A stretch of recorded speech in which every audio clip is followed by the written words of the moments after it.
Earlier this week, the College Football Hall of Fame announced its incoming class of 2025. Some names very familiar to Big Ten fans, like Wisconsin's record-setting running back Monte Ball, former Minnesota center Greg Esslinger, a couple of players who didn't play their college careers inside the Big Ten, but whose schools now are members of the league, including Haloti Ngata and Dennis Thurman of Oregon and USC, respectively. And, of course, our friend, our colleague, and three-time National Championship head coach Urban Meyer. And we are thrilled that Coach Meyer is able to join us today.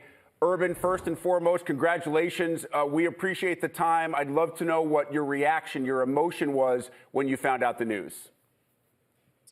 Oh, it was incredible. I was actually at the Orange Bowl, and Steve Hatchell said, "I need your number." And I turned to him, and he kind of looks at me, and I said, "You need my number, and I just want to make sure your number's correct." And he kind of gave me that look, and he said, "Don't say anything, I'll call you next week." And that was it. And I walked away, and I wasn't quite sure, but I had an idea. And then I talked to Shelly, and I said, "I think maybe we got in the Hall of Fame." She's like, and I mean, it's very humbling for a guy that has devoted so much of my life, because I was a young person, and not like a lot of people. I knew exactly what I wanted to do. I wanted to play as long as I could, and I wanted to coach college football, so it's a dream come true.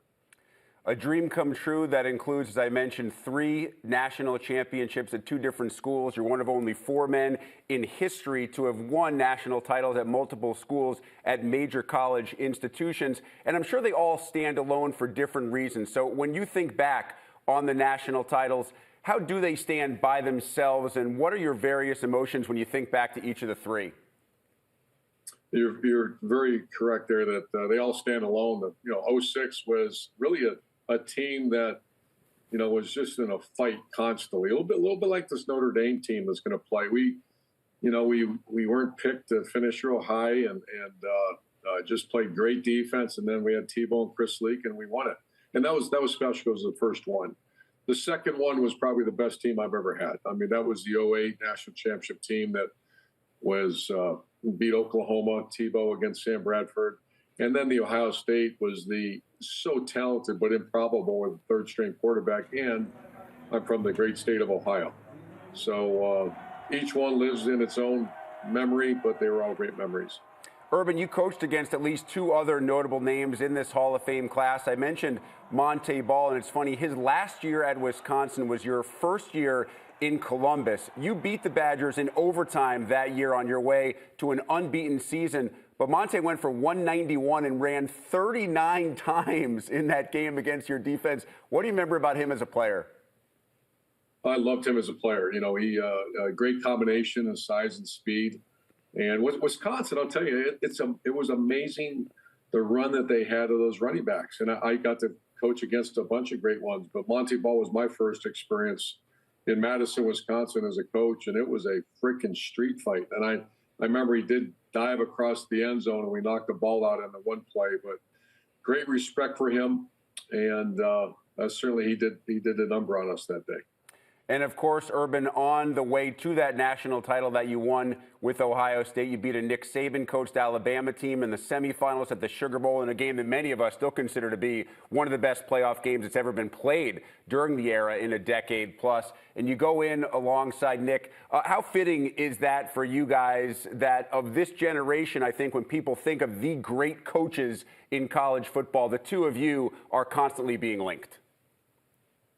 Well, I'm honored to be in the same sentence as Coach. And we've competed against each other many times. We've been friends for a long time. And I was just with him the other day at a charity event. So, Nick Saban will go down as the greatest coach of all time. And I was part of that era, that saw that SEC. We started in 06 and went on a run where, the SEC dominated. It's ironic now that the Big Ten has kind of flipped the script on this thing. So it's a great honor all the way around. All right, speaking of national titles, Urban, I'd love to get 2 thoughts on Monday's title game, starting with Ohio State specifically. For you, what's been the most impressive thing about what the Buckeyes have done since the way the regular season ended against Michigan?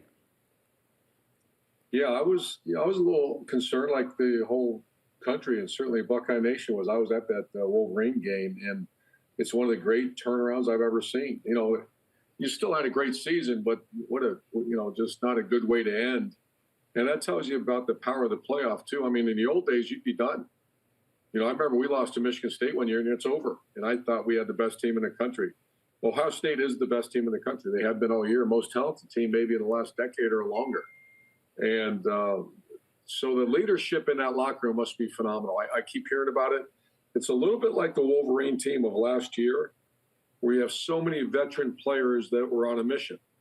And the Wolverine team last year with Blake Corum and the quarterback McCarthy and all that. Now you have this year's Buckeye team, Sawyer and JT and all these veterans coming back with a purpose.